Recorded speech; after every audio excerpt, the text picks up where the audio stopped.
এমনকি এমনিতেও আমরা সঙ্গীতের মাধ্যমে ঈশ্বরের প্রশংসা বা নিজেদের আবেগ প্রকাশ করে থাকি, তাহলে গান বাজনা গ্রহণযোগ্য নয় কেন? আপনি যদি ভেবে দেখেন, এটা আপনাকে দূরে নিয়ে যায় আল্লাহ সুবহানাহু ওয়া তাআলার জিকির থেকে, সর্বশক্তিমানকে স্মরণ করা থেকে।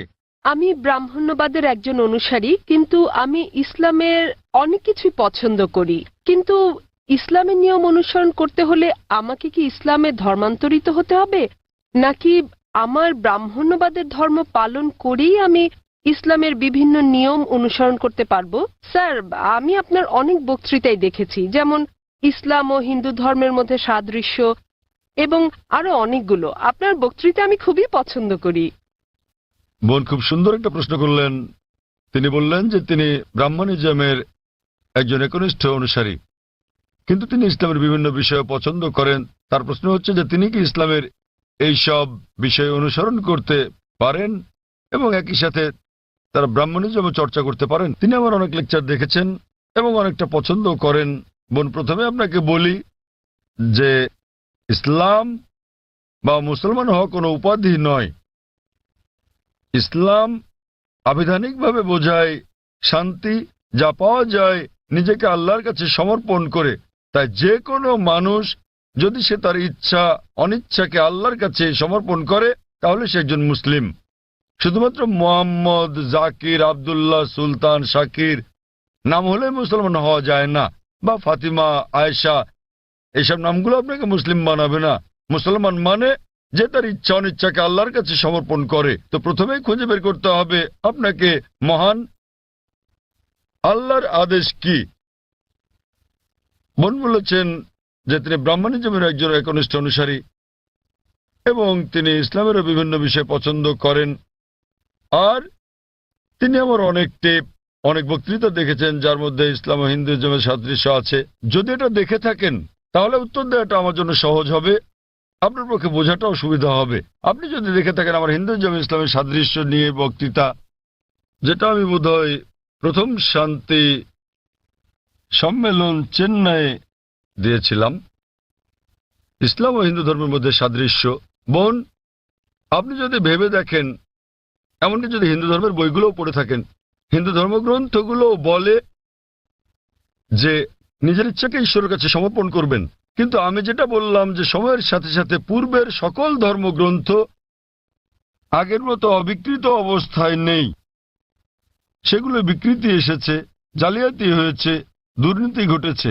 বেশিরভাগ পণ্ডিতগণই এই ধর্মগুলোর বিষয়ে, হোক সেটা হিন্দুইজম অথবা হোক খ্রিস্টানিজম অথবা ইহুদি ধর্ম, তারা একমত যে তাদের ধর্মগ্রন্থগুলো অবিকৃত রূপে সংরক্ষিত নেই। আর আপনি যদি আমার বক্তৃতা শুনে থাকেন, আমি শুরুতে যা বলেছিলাম, মহাভারত একটা গল্প যা অর্জুনের পিতামহ কর্তৃক বর্ণিত। এতে আছে ৮,০০০ শ্লোক। এরপর সময়ের সাথে সাথে পরিবর্তিত হতে হতে এতে চলে এলো ২৪,০০০ শ্লোক। এখন এর মধ্যে আছে ১,০০,০০০ বেশি শ্লোক। এটি কার কথা? মহাভারতের পণ্ডিতগণের।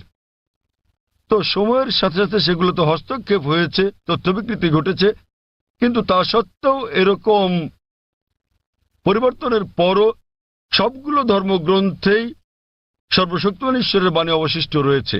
এবং আপনি যদি আমার বক্তৃতা শুনে থাকেন, সকল ধর্মের মূল কথা হচ্ছে সর্বশক্তিমান ঈশ্বর একজনই।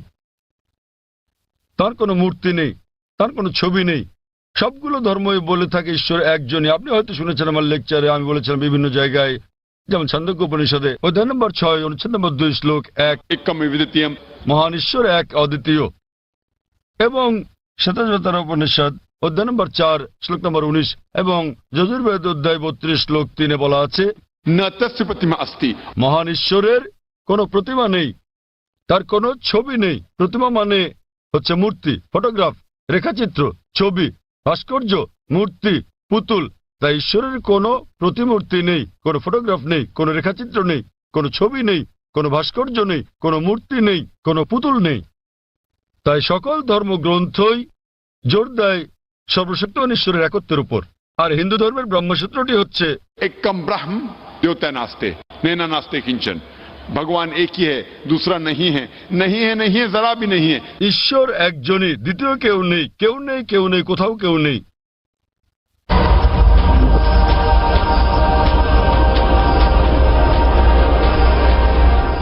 এবার আসি মূল প্রশ্নে, যা হলো একজন কট্টর ব্রাহ্মণ হয়েও আপনি ইসলামের শিক্ষা অনুসরণ করতে পারবেন কিনা। বোন, একজন সাধারণ ব্রাহ্মণের পক্ষে মুসলিম হওয়ার চেষ্টা করাটা কঠিন, কিন্তু যদি কঠোর ব্রাহ্মণ হয়ে থাকেন, বেদকে কঠোরভাবে মেনে চলেন, তাহলে আপনার ইচ্ছা অনিচ্ছা ঈশ্বরের কাছে সমর্পণ করতেই হবে। আপনি যদি সাধারণ ব্রাহ্মণ হয়ে থাকেন যে কিছু নিয়ম মানেন আবার কিছু মানেন না, তাহলে আপনার পক্ষে ঈশ্বরের কাছে নিজের ইচ্ছাকে সমর্পণ করা কঠিন হবে। কিন্তু যদি কঠোর ব্রাহ্মণ হয়ে থাকেন, বেদকে কঠোরভাবে মেনে চলেন, তাহলে আগে আমি যা বলেছি আপনাকে মানতেই হবে। 3টি পংক্তি আমি বলেছি যে আপনাকে এক ঈশ্বরে বিশ্বাস করতে হবে, আপনি মূর্তি পূজা করতে পারবেন না। আপনাকে বিশ্বাস করতে হবে যে ঈশ্বর এক, তার কোনো প্রতিচ্ছবি নেই, কোনো ফটোগ্রাফ নেই, কোনো মূর্তি নেই। এবং যদি আপনার ধর্মগ্রন্থগুলো পড়ে থাকেন, সেগুলোতে সর্বশেষ এবং চূড়ান্ত নবী মোহাম্মদ সাল্লাল্লাহু সাল্লামের আগমনের কথা উল্লেখ করা হয়েছে। আর আপনি যদি আমার বক্তৃতা ইসলাম ও হিন্দু ধর্মের মধ্যে সাদৃশ্য আর হিন্দু ধর্মে মোহাম্মদ সাল্লাল্লাহু সাল্লাম এই দুটো দেখে থাকেন, আমি বিস্তারিত আলোচনা করেছি যে নবী মোহাম্মদ সাল্লাল্লাহু সাল্লামের কথা আপনাদের ধর্মগ্রন্থে আছে। তাই যদি আপনি খারাপ ব্রাহ্মণ হয়ে থাকেন, তাহলে আপনার এটা বিশ্বাস না করার কোনো সুযোগ নেই যে ঈশ্বর এক, তার কোনো চিত্র নেই, কোনো মূর্তি নেই। এবং আপনাকে এটা বিশ্বাস করতে হবে যে মহান ঈশ্বরের সর্বশেষ দূত, সর্বশেষ বার্তাবাহক কল্কি অবতার হচ্ছেন নবী মোহাম্মদ সাল্লাল্লাহু সাল্লাম। কিন্তু যখন আপনার ধর্মগ্রন্থ বলে যে আপনাকে কল্কি অবতার চূড়ান্ত দূতকে অনুসরণ করতে হবে, তো যখন আপনি এই দূত নবী মোহাম্মদ সাল্লাল্লাহু আলাইহি ওয়াসাল্লামের বাণীগুলো পড়বেন, তখন আপনি দেখবেন যে এই কথাগুলো আপনার ধর্মগ্রন্থগুলোতে যা লেখা আছে তার সাথে মিলে যাচ্ছে। আবার একই সাথে দেখবেন এটা আপনার ধর্মগ্রন্থের অনেক কথার বিরুদ্ধে যাচ্ছে। তো এখন আমরা মনে করি যে কোরআন সর্বশক্তিমান আল্লাহর শেষ ও চূড়ান্ত নির্দেশনা, যা নাজিল করা হয়েছিল সর্বশেষ ও চূড়ান্ত নবী মোহাম্মদ সাল্লাল্লাহু আলাইহি সাল্লামের উপরে। এই কোরআন হলো ফোরকান, এটা হলো ন্যায় এবং অন্যায়ের পার্থক্যকারী। তাই কোরআনের সাথে যা যা মিলে যায়, সেটা যদি বাইবেলে উল্লেখ থাকে অথবা থাকে বেদে অথবা মহাভারতে অথবা রামায়ণে, নিশ্চিতভাবে আপনি ধরে নিতে পারেন যে তা হয়েছে সর্বশক্তিমান ঈশ্বরের ইচ্ছা ও আদেশ অনুসারেই। যদি সেটা বিরুদ্ধে যায়, আপনাকে মানতে হবে যে এটা হচ্ছে সর্বশক্তিমান ঈশ্বরের ইচ্ছা ও আদেশের বিপরীত। তাই আপনি যদি একনিষ্ঠ ব্রাহ্মণ হন, ব্রাহ্মণিজম চর্চা করে থাকেন, আপনাকে এক ঈশ্বরে বিশ্বাস করতে হবে, মূর্তি পূজার বিরোধিতা করতে হবে। আর আপনি যদি আমার সেই বক্তৃতা ইসলাম ও হিন্দু ধর্মের সাদৃশ্য শুনে থাকেন, সেখানে যা বলা হয়েছে, আপনি যদি কমপক্ষে ইনশাআল্লাহ এগুলো আপনাকে জান্নাতে নেওয়ার জন্য যথেষ্ট হবে ইনশাআল্লাহ। তাই আপনি যদি আমার বক্তৃতা ইসলাম ও হিন্দু ধর্মের মধ্যে সাদৃশ্য শুনে থাকেন, সর্বশক্তিমান ঈশ্বরের একত্ববাদ সম্বন্ধে, নবী মোহাম্মদ সাল্লাল্লাহু আলাইহি সাল্লাম সম্বন্ধে, কিভাবে সালাত আদায় করা যায়, মদ খাওয়া যাবে না, শুকরের মাংস খাওয়া যাবে না, যা কোরআনের সাথে সাথে আপনাদের ধর্মগ্রন্থ বলা আছে, আপনাদের বেদে শালীনতার বিষয়ে বলা আছে যে মহিলাদের নিজেদের আবৃত রাখা উচিত, যা কোরআনেও বলা আছে। তাই আমার সেই বক্তৃতায় যা যা আমি বলেছি, আরো অনেক বিষয় আছে, কিন্তু আপনি যদি শুধু এই বিষয়গুলো ভালোভাবে অনুসরণ করেন বোন, ইনশাল্লাহ ইনশাল্লাহ এগুলো আপনাকে এই পরীক্ষায় পাশ করিয়ে দেওয়ার জন্য যথেষ্ট। আপনি চাইলে আরো অনেক কিছু অনুসরণ করতে পারেন, কিন্তু কমপক্ষে এই বিষয়গুলো, এই প্রধান বিষয়গুলো যা আমি উল্লেখ করেছি, কিন্তু আপনার ধর্মগ্রন্থে যা বিতর্কিত, আপনার তা অনুসরণ করা উচিত নয়। কারণ আপনাদের পণ্ডিতগণই বলেন যে এটা সময়ের আবর্তনে পরিবর্তিত হয়ে গেছে। আমাদের বুঝতে হবে যে এই বিষয়গুলো হচ্ছে তথ্য বিকৃতি, হস্তক্ষেপিত, সত্যের অতিরঞ্জন। তাই মিলগুলো শুধু অনুসরণ করেন, ইনশাল্লাহ ইনশাল্লাহ আপনি একজন ভালো ব্রাহ্মণ হতে পারবেন। আপনি নিজ ধর্মগ্রন্থের অনুশাসন মেনে চলেন, যা ফুরকান এবং কোরআনের সাথে মিলে যায়, এবং ইনশাল্লাহ একজন নিয়মনিষ্ঠ মুসলমানও হতে পারেন। তো আশা করি ইনশাল্লাহ যে সর্বশক্তিমান আল্লাহ আপনাকে হৃদায়ত দান করুন। বোন, আপনি কি বিশ্বাস করেন ইসলাম ও হিন্দু ধর্মের সাদৃশ্য নিয়ে আমি আলোচনায় যে কথাগুলো বলেছিলাম? হ্যাঁ স্যার, পুরোপুরি। বোন, আমার লেকচারের কথাগুলোর সঙ্গে আপনি একমত? জি স্যার।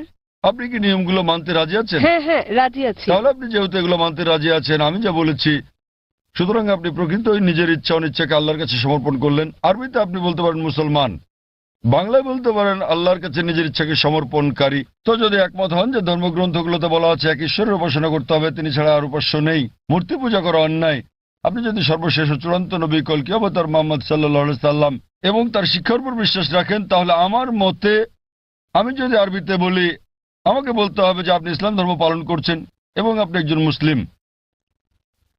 বোন, আপনি কি একমত আছেন? জি স্যার, একমত। তাহলে আপনি কি জনসমক্ষে বলতে পারবেন যে আরবি নিয়মে আপনি একজন মুসলিম? বোন, আপনি কি আরবি নিয়মে ঘোষণা দিতে পারবেন এটা? যেহেতু আপনি মেনে নিয়েছেন একজন ঈশ্বর এবং নবী মোহাম্মদ সাল্লাল্লাহু আলাইহি সাল্লাম সর্বশেষ চূড়ান্ত নবী, তো আপনি কি ঘোষণা দিতে পারবেন যে আপনি একজন মুসলিম? আমি বলছি না যে আমি একজন মুসলিম, যদিও আপনি যা বলেছেন আমি তার সাথে একমত। এখন আপনি যদি মেনে নেন যে ঈশ্বর একজন এবং তার হ্যাঁ। কোনো মূর্তি বা ছবি নেই এবং একমাত্র তারই উপাসনা করতে হবে, আর আপনি যদি মেনে নেন যে নবী মোহাম্মদ সাল্লাল্লাহু আলাইহি সাল্লাম আল্লাহ প্রেরিত দূত, এই দুটোই যথেষ্ট আপনাকে ইসলাম ধর্মের জগতে নিয়ে আসার জন্য, আপনি পাস করেছেন। অন্যান্য বিষয়গুলো পরে আসবে। তো আপনি যদি মানেন ঈশ্বর এক, তার কোনো প্রতিচ্ছবি নেই, আপনি যদি মূর্তি পূজা করতে অস্বীকার করেন এবং আপনি মানেন যে নবী মোহাম্মদ সাল্লাল্লাহু আলাইহি সাল্লাম শেষ ও চূড়ান্ত নবী, তাহলে আপনি এই জগতে প্রবেশ করতে পারবেন ইনশাআল্লাহ, অথবা সঠিকভাবে বলতে গেলে এই জীবন দর্শনে। এবং ইনশাআল্লাহ এভাবে চর্চা চালিয়ে গেলে আপনি কি এই জীবনধারায় আসতে চান বোন? ঈশ্বর চাইলে। হ্যাঁ, এই তো ইনশাআল্লাহ, মাশাআল্লাহ। তো বোন, আমি আবারও আপনাকে জিজ্ঞেস করতে চাই আনুষ্ঠানিকভাবে, বোন, আপনি কি বিশ্বাস করেন যে এক ঈশ্বর? হ্যাঁ, করি। বিশ্বাস করেন যে সর্বশক্তিমান ঈশ্বর ছাড়া আর কারো উপাসনা করা উচিত নয়? হ্যাঁ হ্যাঁ। আপনি কি একমত যে মূর্তি পূজা ঠিক নয়? পুরোপুরি না হলেও কিছুটা একমত। না, দেখলেন তো, পুরোপুরি না কিছুটা, এটাই বলতে পারছেন না। আপনি এটা বলতে পারেন না যে কেকটা খেতে চাই, পেতে চাই। মূর্তি পূজা করা সঠিক নয়, নতুবা সঠিক। এর মানে ঈশ্বরের কাছে প্রার্থনার জন্য আপনার মূর্তি পূজার সাহায্য নিতে হবে না, কোনো মূর্তি পূজা করতে হবে না। আপনি কি মানেন যে ঈশ্বরের কোনো প্রতিরূপ নেই? হ্যাঁ। আচ্ছা, আপনি মানেন, এর মানে আপনি বলছেন ঈশ্বরের কোনো প্রতিমূর্তি নেই? হ্যাঁ। ঠিক আছে। আপনি কি মানেন যে নবী মোহাম্মদ সাল্লাল্লাহু আলাইহি সাল্লাম সর্বশেষ চূড়ান্ত নবী?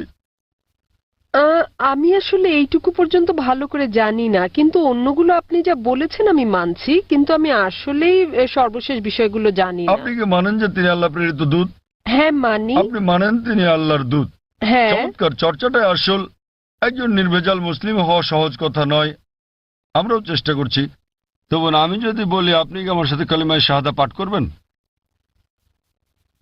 আপনি কি শাহাদাত পাঠ করবেন, যা আসলে আরবিতে একটা ঘোষণা, ওই একই কথা যা আমি বলেছি যে আল্লাহ ছাড়া কোনো প্রভু নেই আর নবী মোহাম্মদ সাল্লাল্লাহু আলাইহি সাল্লাম তার দূত? আরবিতে এটা বলতে চান? হ্যাঁ স্যার, বেশ, অবশ্যই। আমি আরবিতে বলবো, আপনি আমার সাথে সাথে বলবেন, আর পরে এটার অনুবাদও বলবো। ঠিক আছে।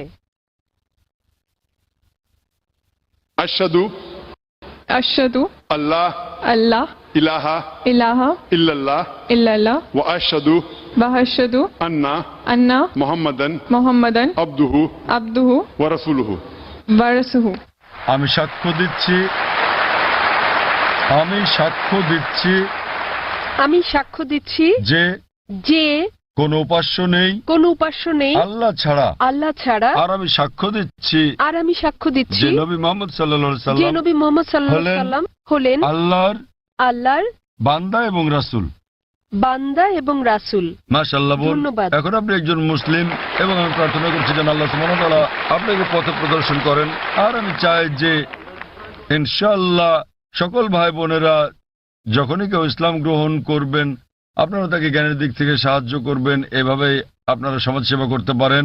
বোন, আপনার কাছে একটা অনুরোধ আমার, যে ইনশাআল্লাহ আপনি কোরআন অনুবাদ সহ পড়বেন, এমনকি যদি আগেও পড়ে থাকেন তবুও, এবং নির্দেশনাগুলো মেনে চলবেন, এবং ইনশাআল্লাহ আপনি তখন আল্লাহর কাছে নিজের ইচ্ছা সমর্পণকারী একজন নিষ্ঠাবান মানুষ হতে পারবেন, আর আমাদের জন্য দোয়া করবেন বোন।